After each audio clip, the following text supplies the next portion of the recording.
ఓలేటి వెంకట రామశాస్త్రి గారు తూర్పుగోదావరి జిల్లా పల్లిపాలెంలో కామేశ్వరమ్మ నారాయణ శాస్త్రి దంపతులకు 1883 నవంబర్ 15వ తేదీన జన్మించారు. తన మేనత్త కుమారుడైన వేదుల రామకృష్ణ శాస్త్రితో కలిసి వెంకట రామకృష్ణ కవులు పేరుతో జంటగా కవిత్వం చెప్పేవారు. వీరు ప్రముఖ జంట కవులుగా పేరొందిన వెంకట రామకృష్ణ కవులలో మొదటివారు.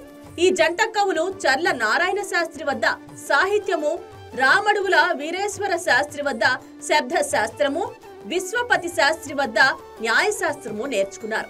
110 ఆర్లు ఆంధ్ర కథ సరిత్సాగరము వీరి తొలి కృతి. 1909లో పిఠాపురం సంస్థానంలో ప్రవేశించారు.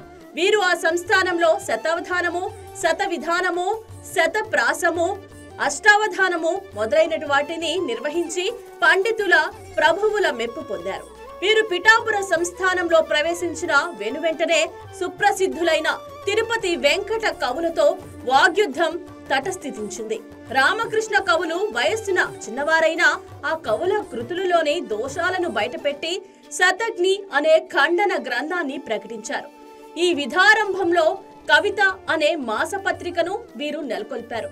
ఈ పత్రిక 9 ఏండ్లు అవిచ్ఛిన్నంగా సాగింది. వీరు అవధానాలలో అత్యద్భుత శతవధానం, శతవిధానం, శతప్రాసం, ద్విగుణీకృత అష్టావధానం అనే వినూత్న ప్రయోగాలు ప్రవేశపెట్టి తమ ప్రత్యేకతను చాటుకున్నారు.